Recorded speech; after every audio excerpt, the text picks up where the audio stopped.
O Senhor esteja convosco. Ele está no meio de nós. Proclamação do Evangelho de Jesus Cristo segundo Mateus. Glória a vós, Senhor.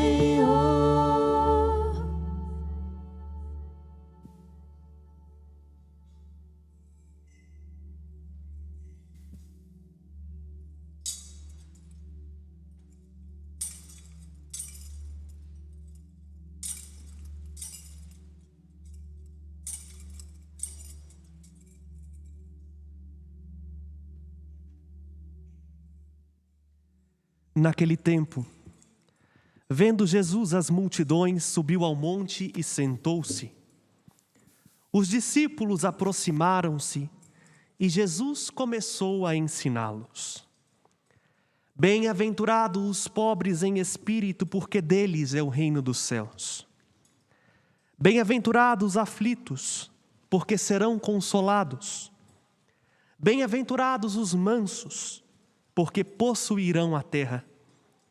Bem-aventurados os que têm fome e sede de justiça, porque serão saciados.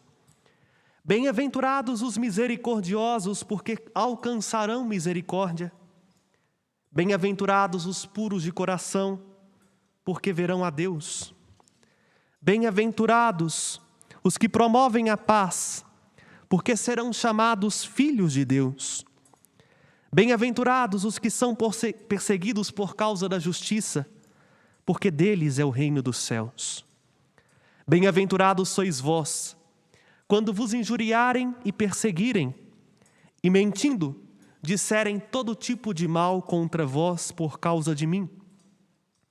Alegrai-vos e exultai, porque será grande a vossa recompensa nos céus. Palavra da salvação. Glória a vós, Senhor. Podem assentar-se, vocês que aqui estão presentes.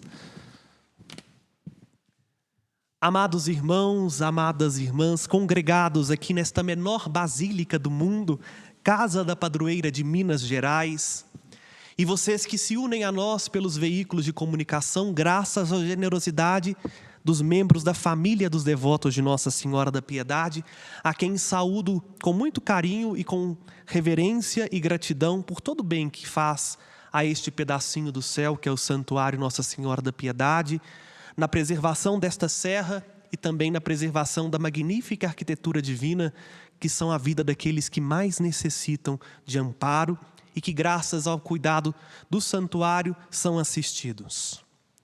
Hoje nós celebramos no Brasil a solenidade de todos os santos e santas de Deus. E celebrar a solenidade de todos os santos e santas de Deus é elevar o nosso coração ao alto. A igreja hoje volta o seu olhar para o céu. E junto com o seu olhar, eleva também o seu coração para o alto céu, onde está o trono de Deus, e com alegria, com júbilo, ela consegue ver e contemplar que o céu está povoado. O céu tem gente, e tem muita gente, como nos recorda o Apocalipse de São João, no capítulo 7, no versículo 6, que diz: há uma multidão imensa, vinda de todas as gentes e nações, de todas as raças e línguas. Esta multidão que ninguém pode contar é a que a gente hoje celebra. E celebra na esperança de que esta multidão olhe por nós e de que nós um dia participemos também desta multidão. A primeira pergunta que nos brota ao contemplar este tanto de gente, incontável como a areia do mar, povoando o céu ao redor do trono de Deus, é exatamente essa: quem é esse povo? Que povo é esse? Que gente é essa? E o próprio anjo que diz a São João no seu Apocalipse responde: esses são os que vieram da grande tribulação. Aqui, meus irmãos e irmãs, fica para nós uma primeira resposta. Esta multidão são homens e mulheres comuns, que viveram no nosso mundo, marcado por dificuldades, marcado por tribulações, marcado por mazelas, como o nosso mundo é. Homens como quaisquer outros homens, mulheres como quaisquer outras mulheres, com os mesmos dramas que a gente passa, com as mesmas dificuldades que nós. Não eram super-heróis, não eram super-homens, não eram pessoas superdotadas, nem também fingiam ser aquilo que não eram atores. Esses homens e mulheres sabiam o que é a dificuldade de cada dia. Eles vieram da grande tribulação. E se formos capazes de olhar com sinceridade para o mundo nosso, para esta terra, nós sabiamente repetiremos aquilo que rezamos na Salve Rainha: esse mundo é um vale de lágrimas. E de fato, não é um pessimismo da parte do padre, é o que esse mundo se apresenta a nós. Quanta doença, quanta dificuldade, quanto problema, quanta luta, meu Deus do céu, que temos que travar para ao menos continuar vivo, para manter a esperança, e isso é uma tribulação. Os que estão povoando o céu passaram por isso. Não são poupados e não são privilegiados. Pelo contrário, a diferença deles, de muitas outras pessoas que também estão passando por tribulação ou que passaram por tribulação, é o que o autor do Apocalipse nos diz: eles souberam lavar e alvejar as suas vestes no sangue do Cordeiro. Isto é, o que São João vai nos dizer na segunda leitura que escutamos. Eles souberam esperar em Jesus. Porque, versículo 3º, do capítulo também 3º, da primeira carta de São João diz: porque todo aquele que espera nele, purifica-se a si mesmo. Os santos e santas de Deus, então, foram homens e mulheres que antes de tudo souberam esperar em Jesus. E porque souberam esperar em Jesus, purificaram-se. E purificando-se, deram de sua vida um exemplo, para que nós pudéssemos perceber que a santidade não é para um grupinhozinho específico, a santidade é para todos nós. Eles entenderam muito bem isso que São João também disse na segunda leitura: todo aquele que espera nele se torna semelhante a ele, fica parecido com ele, e por isso estão diante do trono.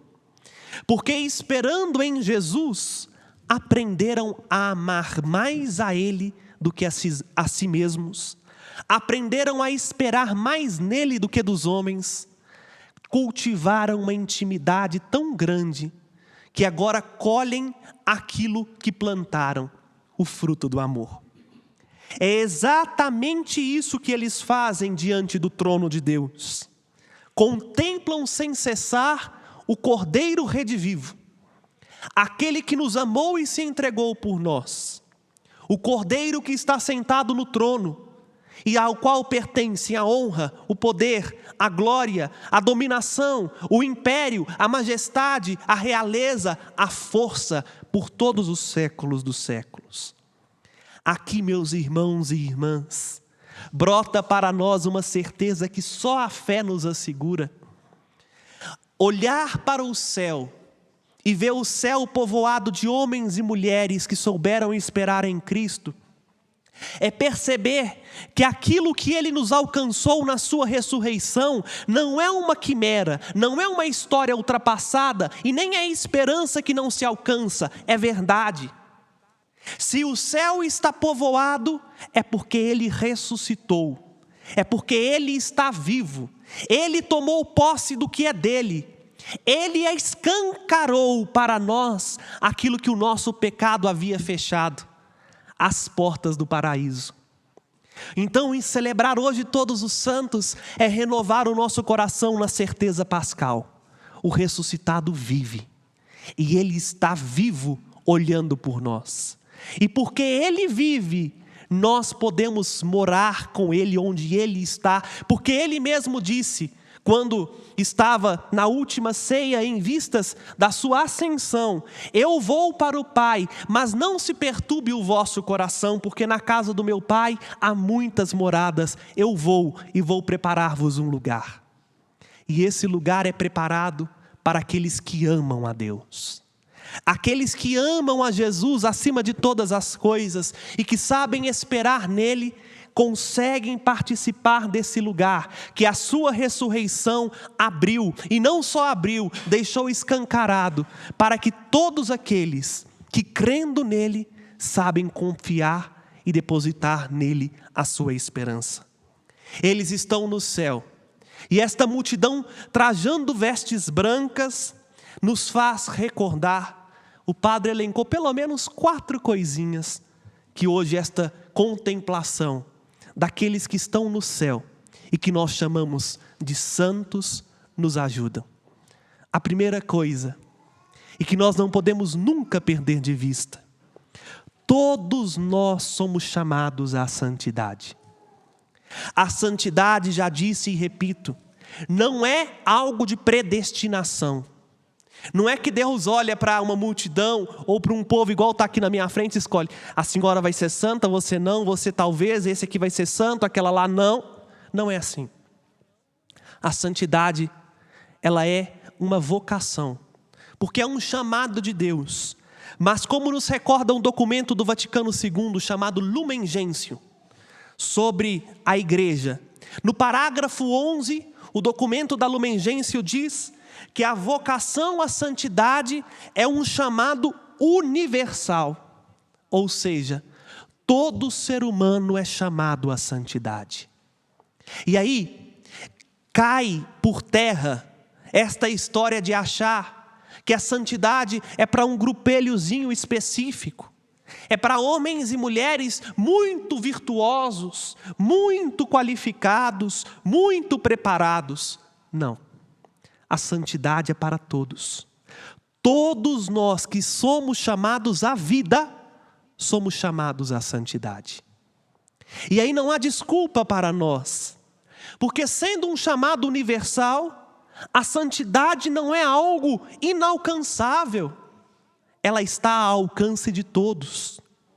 Porque imaginam só, se Deus nos chama para alguma coisa que nós não damos conta de realizar, esse Deus é sarcástico, ou no mínimo irônico.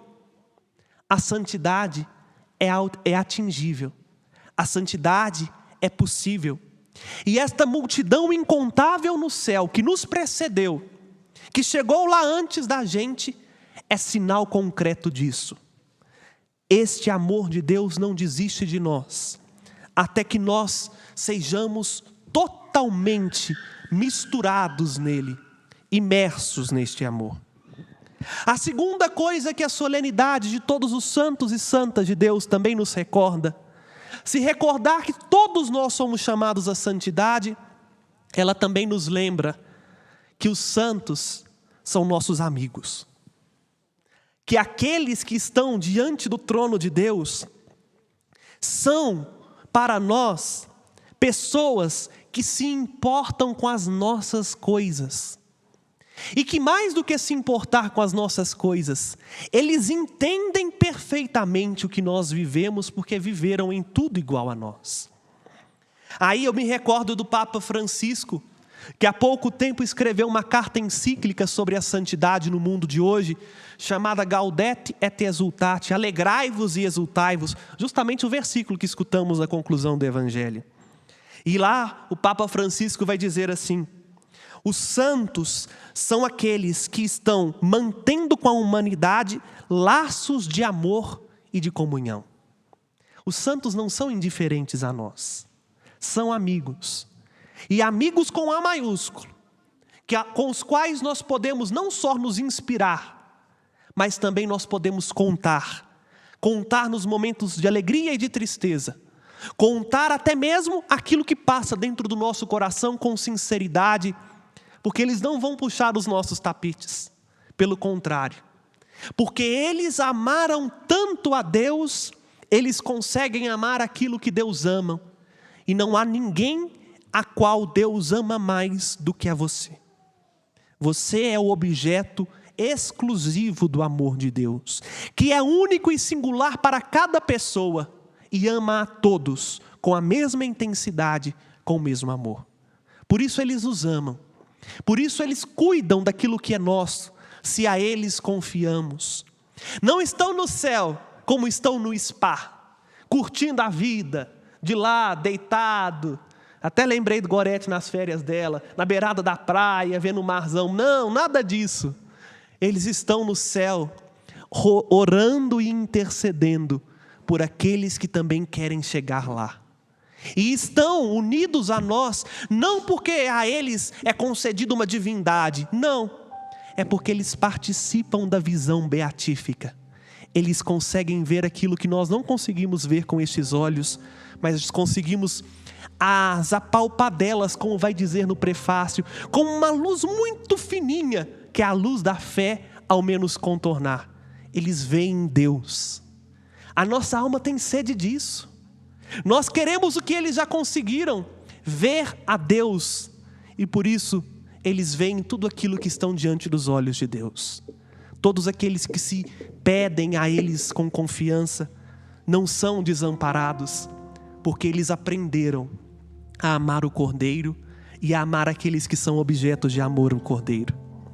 Mas, terceira coisa, eles nos ensinam que a santidade não se conquista com o nosso esforço.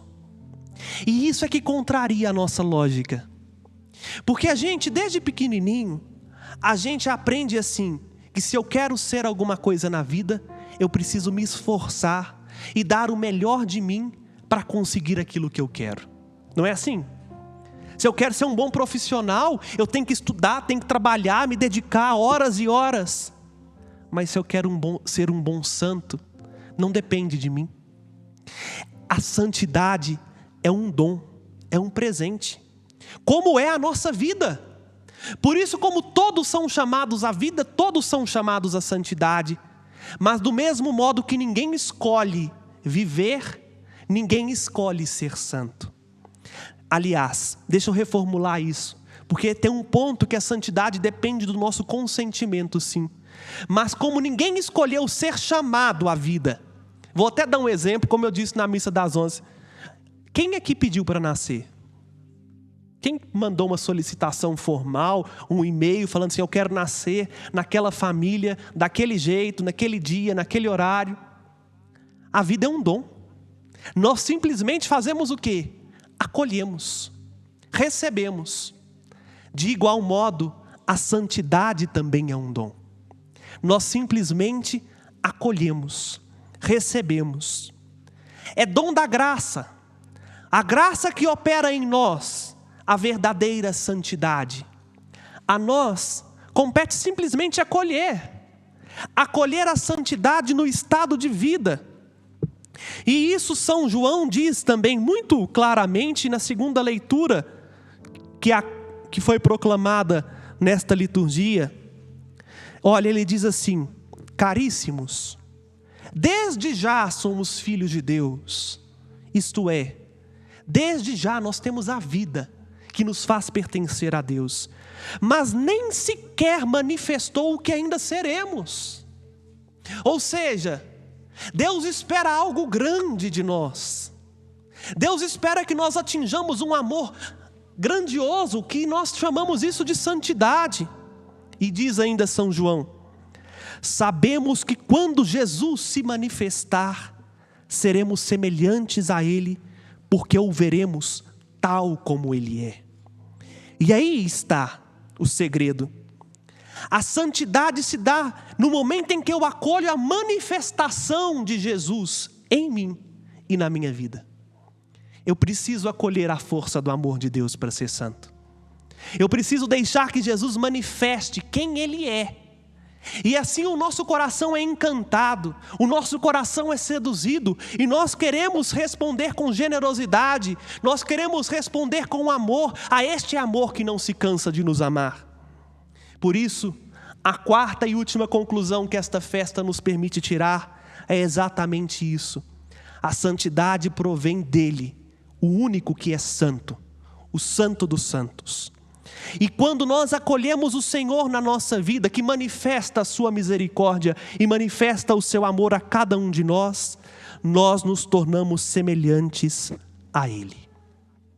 E aí, o Evangelho nos apresenta quem é verdadeiramente feliz. Bem-aventurado, em língua portuguesa, é a mesma coisa que feliz. Jesus é a fonte da felicidade.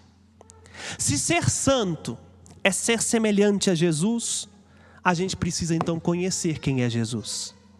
E Jesus é aquele que é pobre em espírito, porque não se apegou a nada, como vai nos recordar Filipenses capítulo 2. Sendo ele igual a Deus, não se apegou à sua divindade, pelo contrário, esvaziou-se a si mesmo, tornando-se obediente até a morte. Jesus foi pobre em espírito porque não se apegou a pessoas, não se apegou a bens materiais, não se apegou nem mesmo à sua própria vida. Jesus é aquele que passou pela aflição, suou sangue no horto, teve a agonia de ver os seus amigos, como Lázaro, morrerem, e sabe muito bem o que é ter um coração aflito, o que é ser provado com as dificuldades da vida. Jesus é o justo, porque ninguém teve o coração mais voltado para o Pai do que o Filho. Ser justo é o contrário de ser ímpio. Ímpio é aquele que é curvo. Jesus é o ímpio. Jesus é o justo, é o pio. Não é ímpio, é o pio, porque ele teve os olhos sempre voltados para o Pai. Jesus é o rosto da misericórdia de Deus, que sabe os limites da fraqueza humana e se compadece dela. Ele é misericordioso. Jesus é puro de coração, porque não via as pessoas como objeto do seu prazer, porque conseguia ver para além das aparências.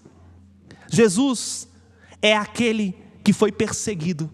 Tantas pessoas que caluniaram, difamaram a Jesus, e é por isso que ele mesmo diz: bem-aventurados pobres em espírito, bem-aventurados aflitos, bem-aventurados justos, bem-aventurados misericordiosos, bem-aventurados puros de coração, bem-aventurado os perseguidos, bem-aventurado os que choram. Alegrai-vos e exultai, porque será grande a vossa recompensa. Aquele que quer parecer-se com Jesus terá como recompensa nada mais, nada menos do que o tudo, porque Ele é o tudo. Terá Ele mesmo como recompensa, e isso é ser grande. Termino aqui, meus irmãos e minhas irmãs, somente com um conselho do Papa Francisco. Porque se entendemos que todos nós somos chamados à santidade, que essa santidade é um dom a qual eu preciso acolher para ser como Jesus é, e que aqueles que já atingiram são nossos amigos, a pergunta que nos faz é: como, Padre, eu vou ser santo? O Papa Francisco, no parágrafo 14 da Gaudete et Exsultate, responde: prestem atenção, não sou eu, é o Santo Padre, o nosso pastor, que diz: para ser santo, não é necessário ser bispo, sacerdote, religiosa ou religioso. Muitas vezes somos tentados a pensar que a santidade esteja reservada apenas àqueles que têm a possibilidade de se afastar das ocupações comuns para dedicar-se muito tempo à oração. Não é assim. Todos somos chamados a ser santo, vivendo com amor e oferecendo o próprio testemunho nas ocupações de cada dia, onde cada um se encontra. És uma consagrada ou um consagrado? Sê santo, vivendo com alegria a tua doação. Estás casado? ser santo, amando e cuidando do teu marido ou da tua esposa, como Cristo fez com a sua igreja. És um trabalhador, ser santo, cumprindo com honestidade e competência o teu trabalho no serviço aos teus irmãos. És progenitor, avô ou avó, ser santo, ensinando com paciência as crianças a seguirem Jesus. Estás investido de autoridade? Ser santo, lutando pelo bem comum e renunciando aos teus interesses pessoais. Deixa que a graça do teu batismo frutifique num caminho de santidade. Deixa que tudo esteja aberto a Deus e para isso, opta por Ele. Escolhe Deus sem cessar. Não desanimes, porque tens a força do Espírito Santo para tornar possível a santidade. E no fundo, a santidade é o fruto do Espírito Santo na tua vida. Que este Espírito Santo, que nos deu uma veste branca no dia do nosso batismo. Aqui vou só terminar lembrando de novo. Quem são estes, meu Senhor? Estes são os que lavaram e alvejaram suas vestes no sangue do Cordeiro. No dia do batismo, eu e você recebemos uma veste branca. E é por isso que os sacerdotes sempre usam a veste branca por baixo, recordando a pureza batismal. Que fomos lavados em Cristo. Mas quem é lavadeira sabe, lavar uma coisa, alvejar é outra. Pode estar limpo, mas ainda não está tão branquinho. Nós fomos limpos no nosso batismo. Recebemos a veste branca. Agora, no estado que nos compete, compete-nos simplesmente uma coisa: alvejar-nos no sangue de Cristo. Amar a Cristo no lugar onde Ele nos colocou, para que no dia em que nós passarmos deste mundo para o mundo de Deus, no dia em que participarmos do dia que não tem fim, quando o sol não mais se põe, possamos estar juntos, entoando um único louvor àquele que é santo, forte, justo e fiel. É o que eu vou pedir ao Gabriel para nos ajudar nesse momento, para que nós, buscando a santidade, unamos nossa voz a esta multidão daqueles que amaram a Jesus nesta vida e participam da Jerusalém do alto. Que o nosso olhar hoje se volte para o céu e lembre que lá é a nossa meta, lá é nosso destino, para lá a nossa vida se dirige. E lá nós estaremos com as vestes que recebemos no nosso batismo, com a veste do Cristo, para entoar louvores àquele que é, foi e sempre será o Senhor, ressuscitado, vivo, Senhor da história, Senhor da nossa vida. E quando o sol não mais se pôr, todos estarão com vestes brancas e louvores entoarão ao Deus que é santo, forte, justo e fiel. E quando o sol não mais se pôr, todos estarão com vestes brancas e louvores entoarão ao Deus que é santo, forte, justo e fiel. É para lá que se dirige a nossa vida. E se cremos que esse Deus nos chama à santidade, fiquemos de pé e professemos a nossa fé. Creio em Deus Pai Todo-Poderoso, Criador